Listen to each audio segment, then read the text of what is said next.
As a beginner skier, we recommend starting at the Winter Park base, as most of the beginner trails are this side of the resort. The Winter Park base has all amenities required, including rental shops, lockers, and direct access to the Sorensen and Discovery Park. This is also home to the main kids and adult ski school and the creche for any kids too young to venture onto the mountain. Ski school is across in West Portal, a fair hike from the Cabriolet lift, but not too far from the West Portal bus drop-off.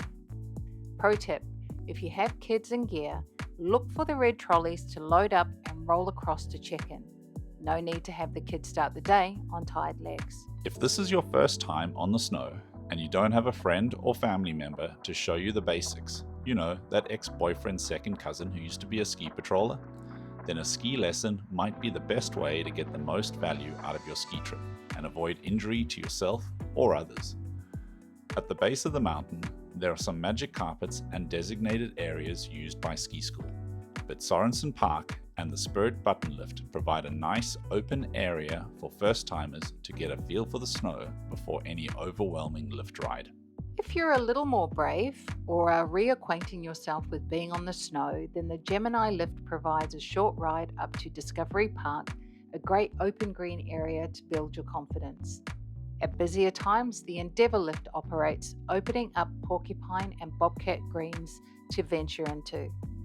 These two Discovery Park lifts are slow, fixed grip chairs, so loading and unloading are not too scary, and you'll have plenty of time to rest and recover on the way back up.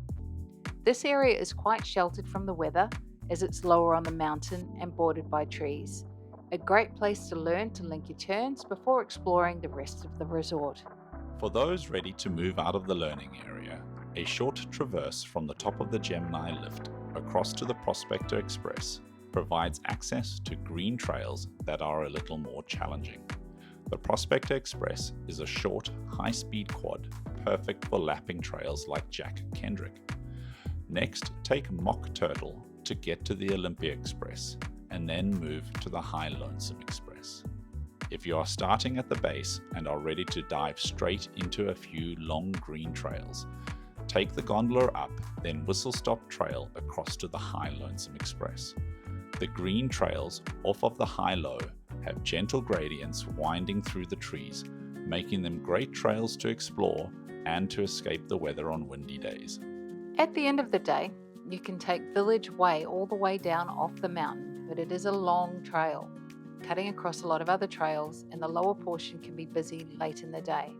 If you've had your fill or the weather has turned, we recommend taking Whistle Stop Trail, then using the Lariat rope tow to get you to the gondola, which is a quick and safe ride back to the base. If you have basic skills and are ready to tackle a few blue trails, then take the gondola up and start with March Hare as a warm-up, a green trail down to the Olympia Lift.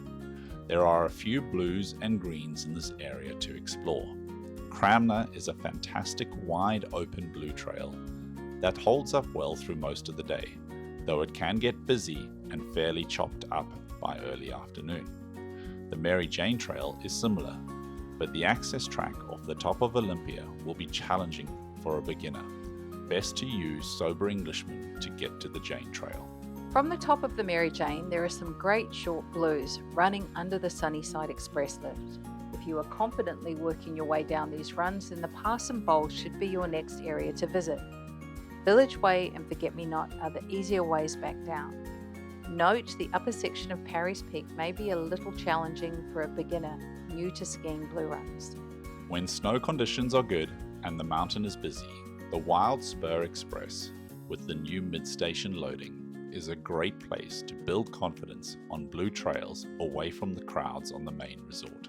Dilly Dally Alley off the lower part of Lonesome Whistle is a fun distraction for the kids, but snowboarders beware, as spring conditions can get slow and sticky at the end of the day.